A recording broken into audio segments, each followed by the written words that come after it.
La qualité des services est de plus en plus pourrie. Et c'est normal. En tout cas, moi, ça ne me surprend pas.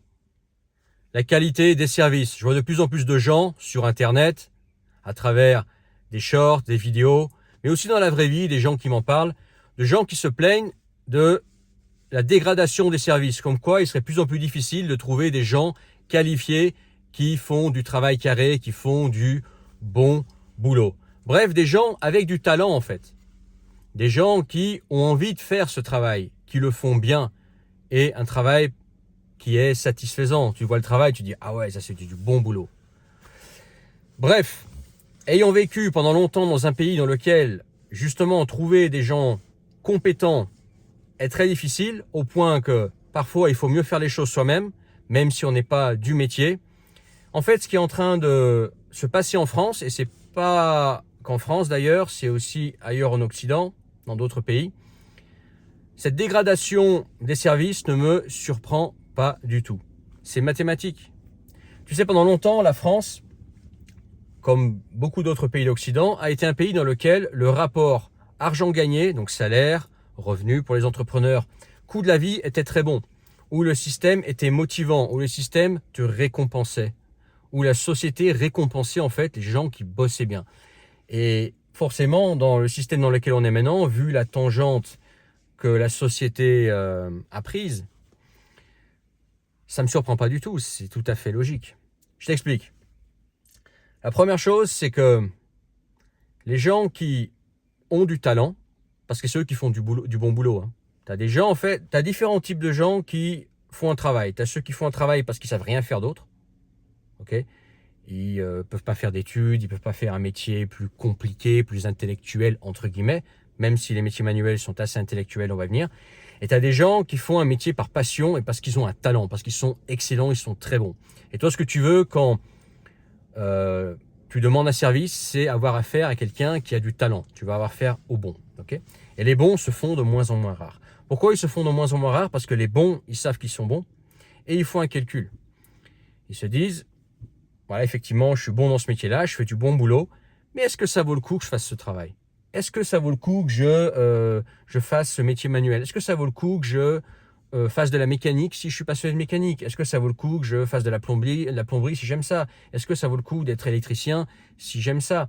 Est-ce que ça vaut le coup d'être menuisier, charpentier ou couvreur alors que j'aime ça et que je suis bon et que je sais faire du bon travail? Parce que ça ne rémunère pas. Et oui, ça le truc, c'est que quand un métier est mal rémunéré, forcément, les bons, soit déjà ils se mettent à son compte, se mettent à leur compte, soit ils s'expatrient. Ils ne restent pas dans un système dans lequel, en fait, ils sont sous-rémunérés par rapport au coût de la vie. Quelqu'un peut être très bon dans un truc, peut être passionné d'un domaine, mais choisit de ne pas en faire son métier parce qu'il y a trop d'inconvénients à faire ce métier. La première chose, c'est les salaires. Les salaires, en France, par exemple, je prends l'exemple de la France, mais il y a d'autres pays dans lesquels ça se passe comme ça, ils stagnent depuis moi je vois dans mon domaine, ça stagne depuis 15-17 ans. Hein, voilà. Alors que le coût de la vie, il a complètement explosé. Donc quand tu vois ça, et que notamment beaucoup de métiers manuels, parce que quand on parle de service, c'est souvent de métiers manuels, hein, rémunèrent en tant que salarié à un petit 2000 € par mois, et qu'à côté, il faut souffrir, hein, il faut s'abîmer la santé, il faut être fatigué le soir, etc. Il faut être en plein cagnard l'été, il faut être faut se cailler les noix en hiver. C'est vite vu. Quelqu'un qui peut faire autre chose, qui a l'intelligence pour pouvoir faire autre chose, il va faire autre chose. Il dit, ouais, moi j'aimerais bien faire de la mécanique par exemple, mais je le fais pas parce que je m'abîme le dos, parce que je chope un cancer, parce que c'est mal payé quand je suis pas à mon compte, et quand je suis à mon compte, il y a le fisc et l'URSSAF qui me matraquent. Donc forcément, ce mec, il se dit, je vais pas faire de la mécanique, je vais faire autre chose. Et c'est comme ça que tu te retrouves avec les mécaniciens, par exemple, pour prendre l'exemple des mécaniciens, qui font pas ça par passion, mais qui font ça parce qu'ils savent rien faire d'autre, parce qu'à l'école, ils étaient pas très bons, parce qu'ils sont pas, entre guillemets, assez intellectuels, même si être un bon mécanicien, c'est intellectuel. Mais ils sont pas assez intellectuels pour faire un métier de cadre, ou d'ingénieur, ou de technicien supérieur, etc. Donc ils finissent dans cette voie-là, parce que c'est la seule chose qu'ils peuvent faire, mais ils n'ont pas le talent, alors que le mécanicien talentueux, soit il monte son garage et puis s'aperçoit que ça vaut pas le coup parce qu'il se fait matraquer par les impôts, soit il va où? Il va dans un pays dans lequel la mécanique est rémunérée, où il peut se faire des bons salaires en tant que mécanicien. Voilà, donc il s'expatrie. Donc d'un côté, tu as les salaires qui sont devenus trop bas pour beaucoup de salaires, pour beaucoup de services, notamment pour les employés, je parle. D'un autre côté, tu as les impôts qui sont beaucoup trop élevés pour ceux qui se mettent à son compte. Et à l'étranger, beaucoup de métiers manuels rémunèrent mieux. Aujourd'hui, moi, si je devais être quelqu'un de manuel, non pas à mon compte, mais employé, je ne chercherais même pas à travailler en France. J'irais en Suisse, éventuellement aux Pays-Bas, où j'essaierais de faire mon trou dans un pays à haut revenu. Pourquoi pas aux États-Unis, voire même au Canada. Ils ont l'air d'avoir plus de respect pour les métiers manuels. En France, les métiers manuels, les métiers de service sont des métiers méprisés, alors que c'est des métiers utiles. Et d'ailleurs, on commence à le voir, de plus en plus de gens s'en plaignent de ne pas trouver un mécanicien qualifié, de ne pas trouver un électricien qualifié, un plombier qualifié. Quand je dis qualifié, c'est quelqu'un qui fait du bon travail. Okay, ils se plaignent que voilà, il n'y a pas les artisans, il n'y a pas les gens pour faire tel travaux, etc. Bah oui, le système ne les récompense pas, les salaires sont trop petits. Et en plus, le client, ce qu'il veut, notamment en France, il veut que ce soit pas cher. Okay, ils se plaignent de ouais, j'arrive pas à trouver quelqu'un, les artisans, le mécanicien, la personne qui va faire le travail. Oui, mais quand tu vois un devis, tu dis c'est trop cher. Voilà, tu veux du pas cher. Donc forcément, les bons, qu'est-ce qu'ils disent? Bon, écoute, débrouille-toi, je vais trouver quelqu'un de moins casse-pied qui va me payer à ma juste valeur. Et quand tu veux du pas cher, quand tu fais que demander des devis, il y a plein d'artisans, plein de mécaniciens, et que tu vas toujours au moins cher, forcément, si le moins cher est le moins cher, c'est qu'il y a une raison. Bon, il y en a aussi qui abusent, qui enflent sur les prix, on est bien d'accord. Mais en moyenne, si quelqu'un est moins cher, souvent c'est qu'il n'a pas de clients, et que s'il n'a pas de clients, c'est qu'il est peut-être pas très bon, tu vois. Quelqu'un qui est débordé, il va te dire, bon déjà c'est attendre 3 semaines, il va te dire c'est attendre 3 semaines, et puis c'est 1,5 fois le prix de mon concurrent. Toi, il y en a qui vont dire, ah ben non, c'est trop cher, il y a trop d'attente. Ouais, mais lui, il a du bon boulot. Pourquoi le mec, il est blindé de clients? Pourquoi le mec, il est débordé? Pourquoi il est débordé et en plus, il a les prix plus élevés? Parce qu'il est bon et les gens autour, ils savent qu'il est bon. Et c'est pour ça que, voilà, il se rémunère comme il faut. Okay, donc, il y a ça aussi. Ça a l'air trop petit. Des clients qui veulent des services qui sont durs, qui demandent des réelles compétences, qui ne demandent pas que des mains, mais aussi un cerveau, qui demandent aussi d'affronter le froid, le chaud, aussi de s'abîmer la santé. Typiquement, la soudure. Okay, moi, j'ai un grand-père qui est mort d'avoir inhalé de la soudure, pour te dire. Raison pour laquelle je ne serai jamais soudeur. Parce que la soudure, effectivement, c'est un métier dans lequel tu peux l'apprendre rapidement et dans lequel tu peux gagner beaucoup d'argent rapidement. Okay, tu peux aller à l'étranger et te faire des super salaires. Tout ça, c'est vrai. C'est un métier aussi intéressant, il y a un côté artistique. Mais ça te ruine la santé. Ça t'abîme les poumons, même avec la protection. Les yeux aussi, même avec une bonne visière. T'inquiète pas que tu fais 20 ans de soudeur, ça t'éclate les yeux. C'est pas non plus beau pour la peau, tu pues, tu rentres le soir, tu pues la ferraille, etc. C'est des métiers qui sont difficiles. Pourquoi il manque énormément de soudeurs? Parce que personne ne veut le faire, même quand c'est bien rémunéré. Parce que c'est aussi quelque chose qui abîme la santé. Donc il faut voir aussi ça. Après, il y a aussi un calcul à faire. Tu sais, quelqu'un qui est bon dans un domaine, il peut se dire, il pourrait se dire, bon, je fais ça pendant 10 ans, ça m'abîme ma santé, mais pendant 10 ans, pas trop. Je fais ça pendant 10 ans, effectivement, je rentre chez moi, je suis fatigué, j'ai été dehors toute la journée, j'ai eu du bruit dans les oreilles de partout. Bref, voilà, c'est dur comme métier, mais je fais ça pendant 10 ans, ça me permet de coffrer à mort. Quand c'est comme ça, ça permet, tu peux faire un calcul.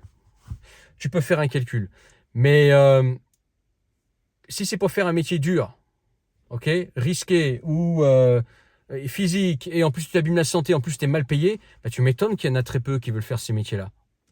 Et tu m'étonnes qu'il y a de moins en moins de personnes qui veulent faire ces métiers-là, mais aussi de moins en moins de bons. Les bons, ils vont faire autre chose. Ils font un calcul et ils se disent, bon, c'est ma passion, ouais, je suis bon là-dedans, mais viens, je vais plutôt faire un métier qui ne me déplaît pas trop, voire que j'aime pas, mais au moins, je peux faire de l'argent. Ou je vais plutôt m'expatrier. Tu comprends? C'est que le système ne récompense pas le travail bien fait aujourd'hui.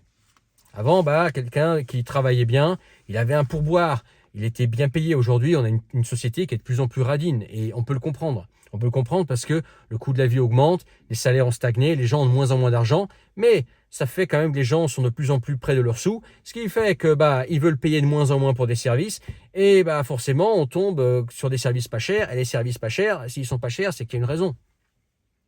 Voilà. Et d'un autre côté, ceux qui font ces services, qui peuvent produire ces services-là, ils font leurs calculs, ils se disent, ça vaut pas le coup. Viens, je m'expatrie, ou viens, je vais carrément faire autre chose. Parce que c'est pas récompensé, mon talent n'est pas récompensé. Tu comprends le truc? Donc c'est un mécanisme qui est normal, c'est un mécanisme effectivement comme moi aussi j'ai constaté en France. Moi, il y a encore 20 ans, j'aurais dit que la France est un pays dans lequel les services sont excellents. Ils sont encore plutôt bons par rapport à beaucoup de pays, mais effectivement ça se dégrade et si ça continue comme ça, on va se retrouver dans un pays dans lequel les services ne seront pas bons et il faudra tout faire toi-même. Tu as un problème sur ta voiture, tu fais ça toi-même, comme moi. Tu as un problème de plomberie, et tu fais le plombier. Tu as un problème d'électricité, une installation à faire, c'est toi qui le fais. Tu comprends le truc? Un portail à monter, du jardinage qui est bien fait, carré, etc. Tu seras obligé de faire toi-même parce que les très bons, ils coûteront cher et tu n'auras plus les moyens parce que voilà, le coût de la vie a tellement augmenté que voilà, tu es prêt tes sous. Et les bons, au contraire, ils vont faire en sorte que ta voiture va encore moins mal fonctionner. Ils vont foutre le feu à ta baraque en tant qu'électricien.